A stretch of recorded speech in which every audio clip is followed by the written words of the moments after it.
Welcome to the third episode of the Match Archive. I'm your host, Max England, and I can't hold my excitement, my passion for what we'll cover today because we just witnessed not just one of the best games of the season so far, but one of the best games probably this entire season, as we just witnessed one of the greatest comebacks that will ever happen in NFL history, as the New York Giants just played the Denver Broncos this past Sunday, and the Broncos winning 33-32. And the things that happened in this game, the way Denver won this game is truly just there's no words to explain the feeling, the ride that Giants fans and Broncos fans had when they watched this game from start to end, from immediate depression to calling your team a fraud, and then having one of the greatest comebacks ever in NFL history, looking like an elite team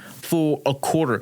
There's so much to discuss, and there's probably a lot of people that don't even know what I'm talking about. So let's dive into the third episode of the Match Archive. Denver Broncos, New York Giants, last Sunday, week 7. Let's get into it. It's the fourth quarter, the last quarter of the game. The New York Giants are up 19-0. Yeah, you heard me right. 19-0. And if you remember what I said at the beginning of today's episode, the Denver Broncos won 33-32, which means that in one quarter, the Denver Broncos scored 33 points, which I believe is most by any team in NFL history to score in a single quarter. Actually, let me verify if that's true or not. Let's go through the stats. Jackson Dart went for 15 for 33, 283 yards, 3 touchdowns, 1 interception, as well as 11 yards on the ground with a touchdown as well on the ground. Jackson Dart had a really good game. Jackson Dart was also pressured a lot. Jackson Dart was sacked 4 times by this Denver defense. And again, he was also picked. Cam Scatterbo had an okay game. He had 16 rushes for 60 yards. Tyrone Tracy, he went 9 for 46, but he got the touchdown.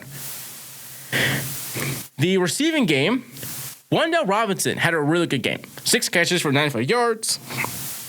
Daniel Bellinger, 3 catches for 88 and a touchdown. Theo Johnson, who had this, I believe he was the one that had the miracle catch for a touchdown, had 3 catches for 66 and a touchdown. And Cam Scatterbo also had 3 catches for 34 yards and a touchdown in the air.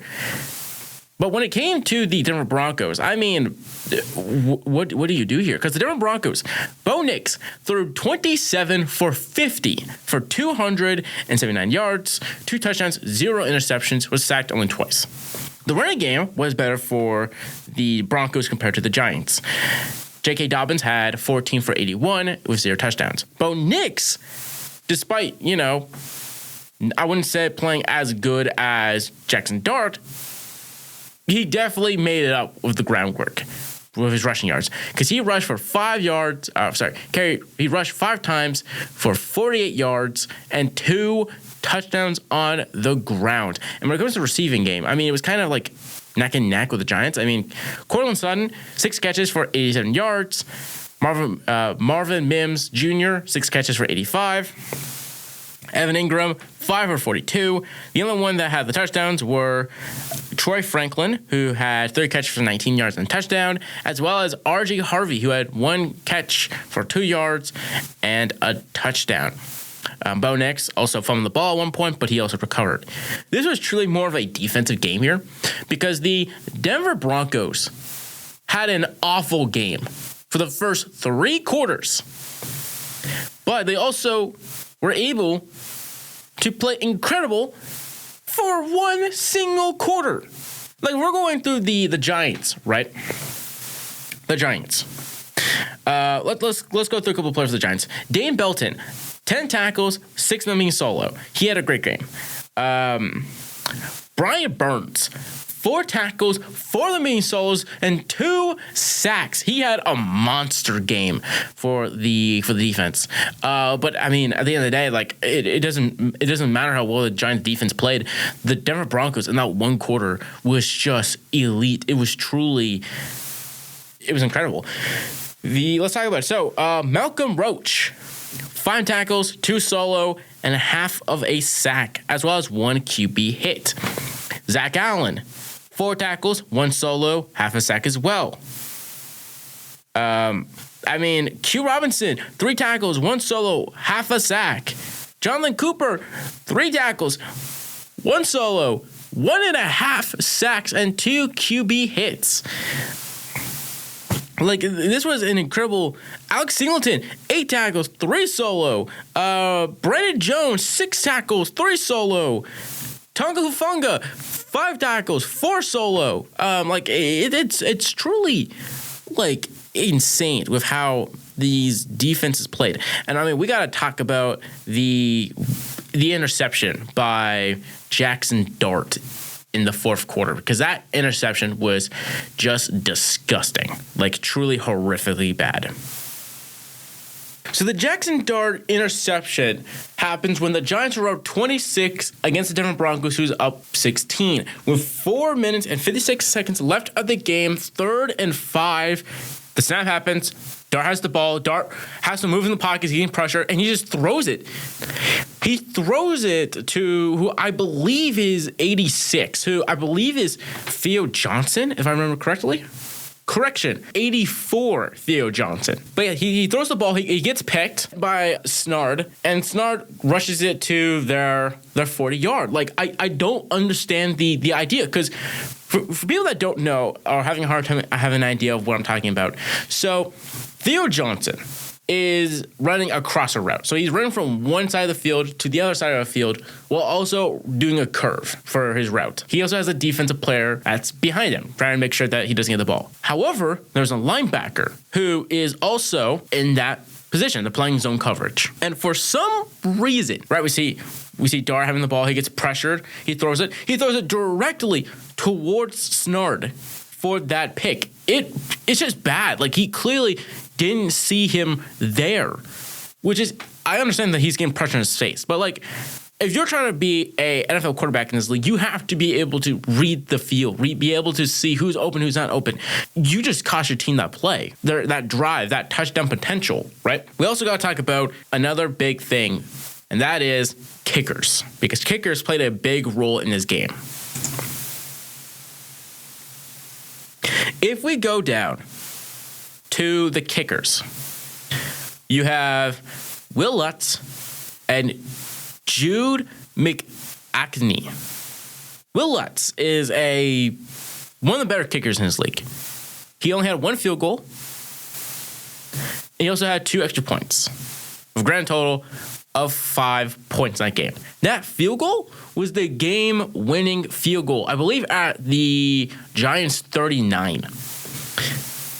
McAkney, though, 0 field goals. He had 2 extra points. Sorry, he had 4 extra points. He only made 2 out of 4 points. Because for people that don't know, the extra point is at the 30-yard line. No, I think it's at the 25-yard line. It's either at the 25 or the 30-yard line. Either way, it is a very easy kick. Like, you're supposed to make those with your eyes closed. And out of those 4, he only made 2. He only made 50%. If he would have made those extra 2, the Broncos would have been forced to get a touchdown. Because if they didn't, and they would have, did that game-winning field goal, it only would have been 34-33. The Broncos would have lost by a point. The Broncos needed to get that touchdown. But because they missed 2 extra points, they didn't need to. They could have just shoot the clock down and win the game. So as much as, technically speaking, the kicker is at fault, the Giants' defense and offense just collapsed in that last quarter. I don't know. But let's also talk about one other particular touchdown by Bo Nix.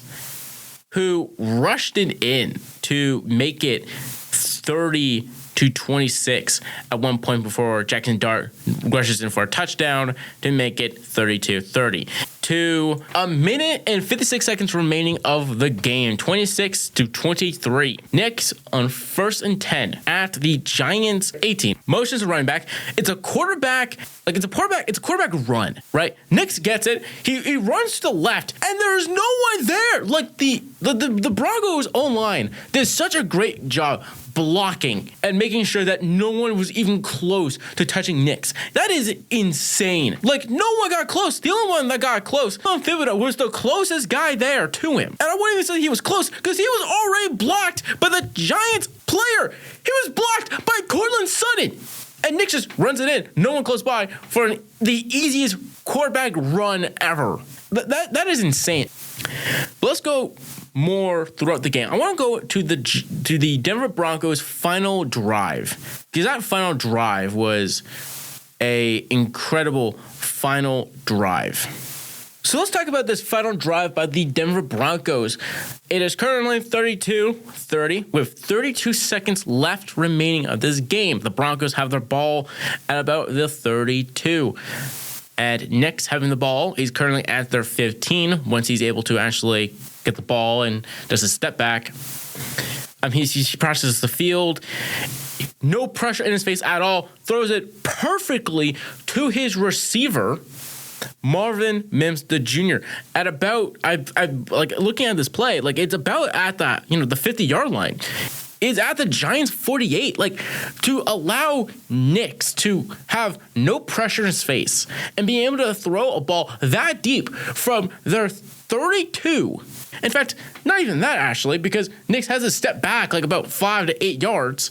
So it's more like, late 20s, and throws it all the way to their 48 is insane to think about. Because that's about, I want to say about 40 yards, right? And now, now it's 1-5 because you draw an offside with 18 seconds remaining with no timeouts, mind you. So they have to throw the ball out of bounds. Knicks, with no pressure in his face again, throws an actual dot. This is an incredible throw by Knicks, mind you, and an even greater catch by Cortland Sutton, who just mosses the corner. Let's actually dive into this play. Knicks throws it.